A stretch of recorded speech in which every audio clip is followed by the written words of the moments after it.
welcome back. YouTube, Bigo, Instagram, Facebook. What's happening?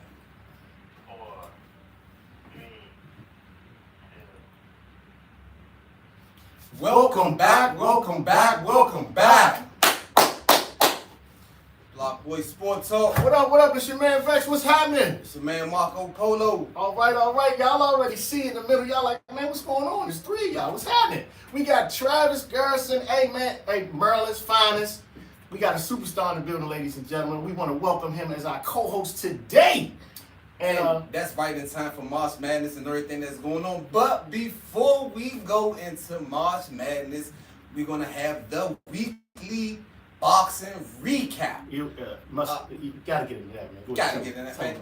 This weekend we had two belts. They wasn't major belts, but Lester Martinez versus Emmanuel Alim at 168, and Lester Martinez becomes the first Guatemalan champion at 168. So Canelo, look out. And the other belt was Carlos Adames defeating Ammo Williams.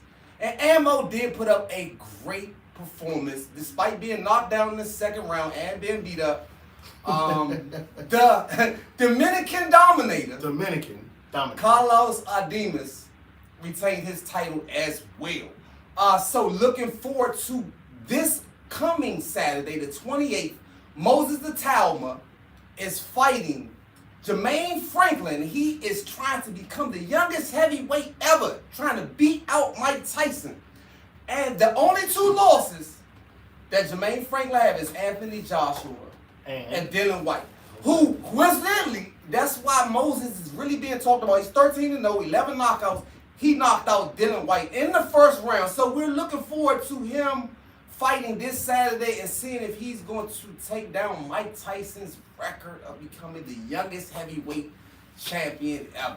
So now to what y'all really tuned in for. This March Madness is really madness. A lot of upsets, a lot of things. But before we get deep into that, we're going to let our co-host, our special guest, introduce himself. Hey everybody, my name is Travis Garrison. I'm from Suitland, Maryland. Played basketball at the Mather. Went to the University of Maryland. Played professional for about 12, 13 years. Now that I have my own organization, Think First Global, where we teach kids critical life skills using the game of basketball. That's what I'm talking about, man. Think first. And y'all don't even know how we had a coincidence in here, which y'all will end up seeing later on. But anyway, ladies and gentlemen, it is March Madness. Is your bracket busted? Of course it is. We got a perfect bracket. We told you. That's like consistently hitting the Powerball. We told you it was gonna be busted, but you may have, like I do, still have my teams on the way to the Final Four. Travis, we got you here, man. Tell me what you thinking right now about this tournament. What do you see? Who do you like? Talk to me. Let's go. For me, man, when it comes to the tournament, anything is possible. Me playing in college and going through that whole process of the tournament, it's all about who gets hot at the right time. And when you're going, So, those teams that you see go down, we had that every year. We had people, teams losing that people thought that they shouldn't lose. I mean, that's every year. But it's like, who gets hot at the right time.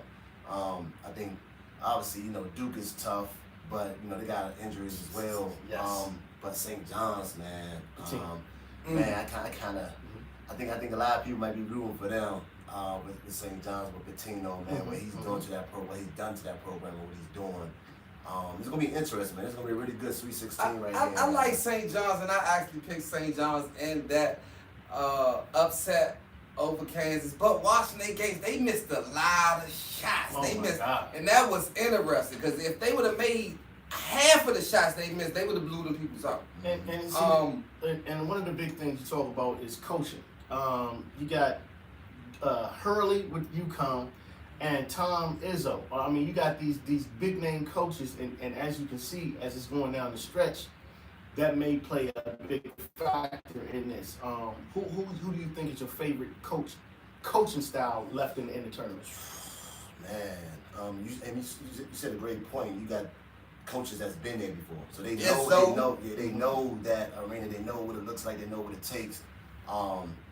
But yeah, like you said, Izzo, man. I mean, you can't like all he's done throughout his years, man. You know, Hurley, what he's done to that program, his you know, tenacity, man.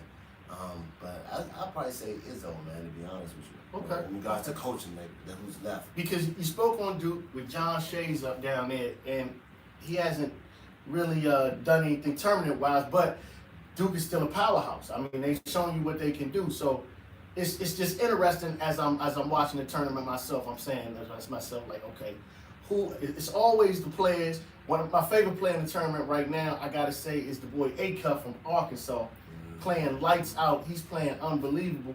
But then you also, you know, when it comes to college basketball, was usually the consistency has always been the coaching, the names of the coaches, not necessarily the names on the jersey. So that's what I think about that.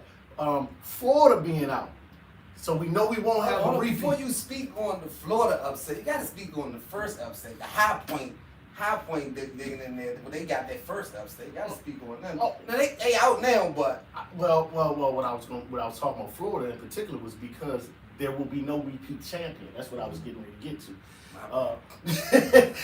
There'll be no repeat champion, and with it being no repeat champion, who's your favorite to win it all? Who's my favorite, or who do I want to win? Give us both. Who your heart with? Who your money with? Give us both. Who your heart with? Who your money with? So to be honest, for me, you know, because I don't even tune into college basketball like I used to, but it's to see, you know, a lot of these great players that's playing right now and just highly talked about. Mm-hmm. But in regards to like legacy wise and who would be nice to see get it, like I said, I think St. John's, man. Like in regards to just like what it would do for St. John's and Patino, you know, where the program was at. That is interesting because I picked St. John's over Duke as well. And you go back and check out our bracketology breakdown. I didn't necessarily put him to win it all, but I did pick him to beat Duke. So Duke's beatable, man. Duke is beatable. Yeah. What they look like against Siena, I didn't think they were gonna look that good this second round. Listen, man. It looked very beatable against in the first round. So as they even spoke about, they thought that they could kind of show up against Siena, and they thought it was a cakewalk. I mean, they pretty much said this. So it was a wake-up call for them, and of course they came back out and they covered. It was that and a little bit more. They played all 5 of their players in Siena the whole game, again, like the old Knicks. That's why the Knicks coach got fired. Them boys is gassed out. They ain't put nothing up in the final. Hear what I'm saying. Understand the dynamics of what happened. Again, they ended up doing that because they took Siena lightly. Kudos to Siena. Came out, they punched them in the mouth, and you don't know what you're gonna do until you get punched in the mouth. So once they got punched in the mouth, they had to react and learn how to make things happen. So once they reacted, they were able to do what they did. They came back. It was a wake-up call for them. And moving on to the next game, as you see, they didn't take anything lightly, and they did what they were supposed to do. Now, absolutely, you got Texas. Texas was a play-in team. Look where they are now. They've proven that they playing solid defense, and they could actually be a problem down the stretch. We got to keep an eyeball on that one. Yeah, like I said, man, you get hot at the right time, man. You get hot at the right time, man. Especially like all it takes is one game. That's it. The tournaments, you know, you lose, you go home. So you get hot at the right time. So let's get into the upsets, man. The upsets. Everybody talking about that's Virginia losing. Yeah. Virginia losing to Tennessee, and that's Florida losing. But you Kansas, Kentucky, and North Carolina are all out. Yeah, North Carolina was the first, but you picked that upset as well. But I think right now the eyes are on the last 2 games. That's Virginia is out right now, and of course the biggest bracket buster is Florida losing. Oh, absolutely. But I didn't have them going much further myself. I mean, Florida or Virginia? Either one of them. You know what I mean? My Final Four predictions are still intact right now. So, I mean, what about yours? This is what I do. What about your Final Four predictions? Yours still intact? I ain't really decide, man. I ain't really decide. You ain't do a bracket? I ain't do a bracket. Okay. It's honestly, man, I never really did a bracket, man, because You just never know. You know what I'm saying? Injuries happen, all type of stuff. Yes. You take time to do all that, man. Because like I said, every year you had these upsets. Every year you had an upset. Absolutely. Like you said, team get hot. You never know, man. It's Facts. But we have Travis Garrison here again, ladies and gentlemen. He is predicting St. John's to possibly win it all. I reluctantly, because of injury, will still continue to take Duke as my favorite to win the entire thing. We'll see how that plays out. And I will continue to take UConn to win it all. And I do still think that St. John's gets past Duke in this round coming up. So we'll see how that holds up as well. Let's get into this NBA, man. Can we get into the NBA? Go ahead, man, because I know you want to talk about. Tell me about your Knicks, man, and then we're gonna circle the block, man. Go ahead. Hey, man. We gelling right now, and it's interesting because what is it, 9 game win streak. This early, or is this late in the season? But Detroit done already. Detroit called. You know what they say about him, but he's been balling, man. Okay. He's been balling. But Detroit done already clinched. SGA done already clinched. It's 3 teams that already clinched. Okay. We are right behind the Celtics. Like right there in, we know the Celtics. But if they stay healthy with Jaylen Brown and his partner in crime, they're always the most fierce people in the East. Boston, to me, regardless. If they got both of those 2 players healthy, it's hard for them to beat. And the Knicks, we get there, we shine, we shout. Everybody come to Madison Square. I see how you say we talk French, man. They talk about the Knicks. But and then the party winds up getting spoiled, man. So I got my smile on there. Of course we're winning. I got my smile on there, but we'll see what happens in the playoffs. We looking real good right at this moment. Okay. Right at this moment, we're number 3. We right behind the Celtics. We should edge them as well to get the number 2. Okay. Well, let me talk to my guest here who might have more sensible things to say. Let's say, Trav, what you thinking about the NBA right now in the East? And we'll get to the West, because he kind of mentioned the West, but I want to go kind of more to the East, and we'll go back to the West. In the East right now, what you thinking about? Who's your favorite? What you seeing? What's going on? And another caveat I want to throw in, since we are in the DMV area, what you think about that 83 points that Bam, how he did that against the Washington Wizards? Would you throw that in last week? Like we said, man, like you said in regards to health-wise, if Celtics stay healthy, man, they can be healthy going to that run into the playoffs, man. They're always a team to beat, but the Knicks, like you said, is always there too. You know what I mean? So I think everybody is going to see that. Everybody wants the Knicks to get there, get to the conference. You know, but like you said, health-wise, who's balling? Carl Towns, I think he's the X factor. If he can show up and be consistent, you know, they can be real tough to beat, man. So it's gonna be interesting. But like I said, Celtics, man, they stay healthy. You know, I don't know, man. It can go either way. It can go either way. You don't think Detroit coming up? You don't think Detroit? They already got it locked up. I mean. Kay Cunningham with the you got Cleveland, you got Harden down there. Like I said, like I said, there's no guarantee. I don't think there's no guarantees right now. I think it can go either way. You got Cleveland, you got Detroit, you got the Knicks, you got the Celtics. So any one of those, but you can pick any one of those. But like I said, health-wise, and who's balling.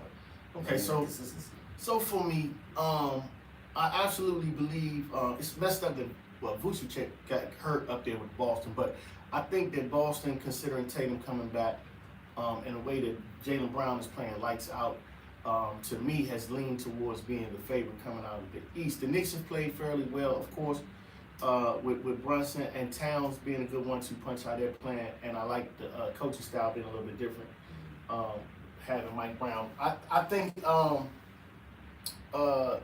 you got Miami that could maybe shake it up, but won't do anything. But like I said, at the top of the food chain, I like them. But what I was saying about the 83 points, what I didn't like, because I still stood on my soapbox on this real quick, and then we'll move on. I just got to throw this part in because I got you as a basketball player. I don't know, were you able to watch that game at all? Were you able to go back and see it at all? I saw some of the highlights, man. But anybody that scores 83 points, man, I don't care who's against. That's tough, man. Well, here was the thing. the game was so well in hand, and it was just, they were so demonstrative. He was like at 70, and they literally allowed him to score. well, not just allowed him. I mean, it was just a travesty of how they fed him, and I just didn't like it. I didn't like it. I really didn't like it the way that it happened. But to score 83 points, of course, is incredible. It'll go down in history. Nobody will care how he had it. And that'll be that. I just had to throw that in, and forgive me for getting on my soapbox, ladies and gentlemen. I just had to throw that in. I had a ball player here. I just wanted to hear what he would say. Stats. Anyway, to keep it moving on this note, I want to go out west a little bit. Like we said, we got OKC that has clinched, but we had the San Antonio Spurs right behind them. They have also clinched. Which have also clinched, who is my favorite player right now, with Victor Wembanyama. What do you think about him, man? To see what he's doing and what he can do, and he's still young. Man, it's tough. I mean, he got 7 something, man, and he can hit the three, can pull it, can bring it up the floor. I mean, that's tough, man. Honestly, man, they gonna be a team to beat for years to come. But even this year, you know what I mean? Honestly, it's gonna be tough, man. And now he getting that groove, and getting that mentality. Man, it's nothing to do with that. You know, you thought you had KD, that was tough at his height, doing what he did. And he told, come on, man. Yeah, it's crazy. Well, absolutely. The one thing I like about Victor is the fact that he has the one thing that I've always, what you look for in a ball player is the killer instinct. Is the willing to take the last shot. Willing to let whatever happens in the course of the game to be squarely on his shoulders. And if you know, win or lose with me, I want you to come through me because I'm the best player on the floor. You know what I mean? And I love that mentality. Number 3 in the West, and I had to say this to you before I can get to this, man. The Dom, Luka, the Dom. He's playing. Hold on. I know what you're gonna say. Calm down. I'm gonna throw it to him. I'm gonna throw you an oop. I'm gonna throw you the oop. Just come from the wing. I'm gonna throw you the oop. I already know. It is very important to say that I have really written the Lakers off, okay? But Luka the Don, who, again, was one of my favorite players in the league, and I was screaming at the top of the rafters when he originally was in the league, when a lot of people weren't paying attention when he was a Dallas Maverick. I said, this dude is the second coming of Larry Bird. He came out, played a little sloppy during the beginning of the season. He has turned a corner and is playing like somebody has taken his marbles, and I don't know what's going on. I'm jumping right there. He has turned the corner. Yes. He has turned. I've been talking about this for the last 3 or 4 episodes. Yes. And we've been having many MVP talks. Yes. And every time it's like, Luka's not even in it. He's not even in it. He was. But the Lakers, they're the Lakers. They're not doing it. They were. Now at this with episode 68. Yeah, 68. Episode 68. Now, Luka the Don. Yes. Luka the Don. The Don. And ladies and gentlemen, The Don. as I stated, Luka the Don and the Lakers, yes, even without LeBron, even without the King, are a problem with Luka. Luka is something different. Austin helps out a whole lot. Luka is something different and should still be in the MVP talks, because when we talk about the words most valuable player. He's showing it right now. Absolutely. Most valuable. I state this a lot. Most valuable player, not most valuable team. If you take that player off that team, how do they look? When we speak about Wemby. His supporting cast is just great. They still play great. Talk about Shea. Right. His supporting cast, again, he has great. Talk about the Celtics. Tatum is just getting back. You take Luka off the Lakers. Yeah, I understand. And you're not wrong. Trash. You're not wrong. Even with LeBron. Trash. You're not wrong. You're not wrong. See, the thing is that you're so right that you're not wrong. Unfortunately, the voters are going to put Shea Gilgeous-Alexander as the MVP this year. However, Luka will be in the running and probably will end up with the third most votes behind, third or fourth most votes behind Joker, Wemby, And Luka, that's probably what the order will be somewhere in there. Unfortunately, he will not get the MVP, but he definitely deserves votes. He's a monster. I mean, he is gigantor. You hear me? 100 points within 2 And I'm not games. taking nothing away from absolutely. Shea or Wemby. At But all. their supporting cast takes away from them being the most valuable. So what do you think about most valuable player? Right. What's your take on that? No, I mean, I agree with you on that in regards to Luka, man, what he's doing right now. And what, I mean, you know, he's very talented. But like you said, what he's doing right now for the Lakers, man, winning them to victory, doing what they doing. Mm-hmm. I mean, like you said, man, you take him on the team, they ain't gonna be too good. You know what I'm saying? So, and he's the future of the Lakers, to be honest with you. They're Exactly. around him, LeBron, I think he's gonna be gone. But yeah, man, I mean, he definitely deserves it. We talking that he probably ain't gonna get it, but he definitely deserves it for sure. Oh, absolutely deserve votes. I mean, he's a monster. I mean, he's a monster. I mean, he's a monster. Like, he's scary. Like, you got a guy that once you start game planning and they everything, he still can go out and get you 37 and 7 every night without, you know what I mean? And then my biggest problem with Luka is you know, the complaining with the refs. That's the kind of thing. If he could get rid of that. I mean, And his defense is very suspect. But they rescinded his. He got a 16-second foul, which would have had him ineligible to play tonight. But they rescinded it, so he will be playing tonight. So he will be playing. Sidebar. Are we anything else on the NBA? On the NBA, no. Because we know we like in the East and the West, where that's going on because the playoffs starting for a couple of weeks. We're gonna wrap the NBA up. I want to give y'all a little tidbit on the NFL. Your main man, Smith and Jigma, they just backed the Brinks truck up and gave him $168 million. That's it. Yes, that's all. Just 168. I think I might got that laying around. No, I don't. I think $168 million. They went ahead and gave your man Smith and Jigma, man. So I just want y'all to know the people out there, the Super Bowl champs, they are. So they let Kenneth Walker just go to the Chiefs, and they back the truck up. Yeah. For Smith and Jigma. Yeah. Running backs coming down a dozen, I guess. But star wide receivers.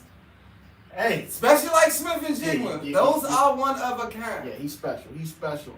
And we're gonna get ready to end the show in a minute. But since I'm just touching on the NFL, what do you think about? Who's your favorite NFL team, and what do you think about going next year? For me, I root for the home team. Okay. I'm a commander's guy. Sorry to hear that. But hey, man, they commanders here, man. Jada come back healthy, man. He's gonna be healthy this year, man. And they doing some great things, man. So I root for the home team, man. I hope they do well. So I root for the Commanders, man. Okay. Don't say you're a Cowboys guy. Well, you know it's That's funny. Do y'all think that Hubert Davis gonna have his job next year? Nah. After what's going on in North Carolina, I don't. It's gonna be. I think that's gonna be tough. You said nah off the break, like you already got the word. Young boy gone. He goes to the league. So I mean, I don't know. This might be the perfect time for them to make that coaching move. Yeah. It's one thing about down there in Tobacco Road, they expect excellence. So they don't give you a lot of room for error. He may have to hit the road, even though he's a former player. Oh, that former player, that don't mean a hell of beans. You gotta get those dubs. You gotta get those dubs, and you cannot be losing in the first round. Losing in the first round gonna get you out of town. I don't think he's coming back next year, and I don't even think it's gonna be a big spectacle about it. Like we mentioned it now, it's gonna be a smooth transition. They're gonna be like the new head coach of North Carolina, and it's gonna keep him moving. So who do you think? Kenny Smith? Who do you think? Hey, if he throwing his hat in the ring, No, man. If we keep it in the family, man. You know, Sean May on the bench. He's been on the bench for years. Ooh, Sean, big Mayday. So I mean, he's been on that bench and been there for a while, man. So I won't be surprised by that. Okay. You know, if he wants it. You know. Okay. Well, they probably want to get a splash. Somebody with a splash. You know how it is. Yeah. They always want to try to mix it up, but he might be out of there. He might not. But whatever. Okay, we pretty much out of here. You got an update on the women's Final Four. On the women's Final Four, you know, listen, Olivia Miles, she's my favorite player in the women's sport right now. She plays lights out. She's an unbelievable player. And I still gonna go with UConn winning the whole thing. That's just where I'm gonna go. But if I want to watch somebody play, and of course the young lady from UCLA, she's a big that can give UConn a problem. South Carolina, but I'm still gonna go. I'm going with UConn. That's my thought process on that one. Maryland's still in it. Maryland's still in it. No, Maryland's still in it. Yeah. What? Yeah. No. Yeah, they are? No, they lost. They lost. Oh, all right. They lost. Well, you know I was going to roll with them. I know, yeah, they're done. They're done. They're done. But nah, Unfortunately, yeah. I was reading for them, but unfortunately, Yeah, but they lost. you're right. Nah, They're UConn, I mean, I think everybody Respect UConn. UConn. That'll be interesting if it be a UConn and UConn championship this year. We've seen it. We've seen it before. We've definitely seen it before. Yeah. Yeah. I don't think Duke will be winning, cutting out any nets this year. Okay. I don't see it. All right, we'll see. At all. We'll see. We will see. Hey, ladies and gentlemen. Who we got tonight? Hey, tonight? Tonight I gotta give him my third leg parlay. Today I got on Michael Cardi Morning Show this morning. I hope y'all tuned in this morning. Tune in each and every Monday at 10 a.m. for the Michael Cardi Morning Show. I always do Vex's third leg parlay, which is 3-leg parlay, 2 of the easier legs with 1 long leg. And the I did today. I have you with your boy Shea Gilgeous-Alexander with 29 points tonight. SGA. Luka the Don for 32 points. And my main man, Wemby, the alien, for 1, 2, 3, 4, 5 blocks. 5 blocks. 5 blocks. As I stated before, not Luka, but Wemby is the true block boy. Okay. And also, make sure y'all go check out my 2 books on Amazon. This one is Sunroof Hitters, and the other one is Think First. And both of them are available on Amazon. I am the author of these 2 books. Check them out on Amazon. Yes, sir. And since we have our guest Travis Garrison, Travis Garrison, let's excuse me. Tell them where they can find you, man. Tell them about yourself, everything, so we can know they can always know to get with you too. You go to my website, it's www.thinkfirstglobal.org. That's where you can find out all about our programs and what we offer. I got my book on Amazon as well, Never Satisfied, and After This Battle. That was my first book I wrote, talking about my journey. I'm on Instagram, Travis_Garrison 4. Also, our organization is Think First Global on Instagram as well. And I'm on Facebook too. So this has been Blockboy SportsTalk, Yes, episode 68. Like, comment, subscribe. Tune into our next live. Make sure y'all smash every like button before y'all get out of here. Always, man. Tell a friend. See y'all next Tell week a friend, man. Watch at the the show. same time. Let's Blockboy go, man. SportsTalk, and Hey, we are out. Put it in the comments. Who you like? Who's gonna win it all, baby? Who's gonna win it all? Let's go. Blockboy SportsTalk. We out.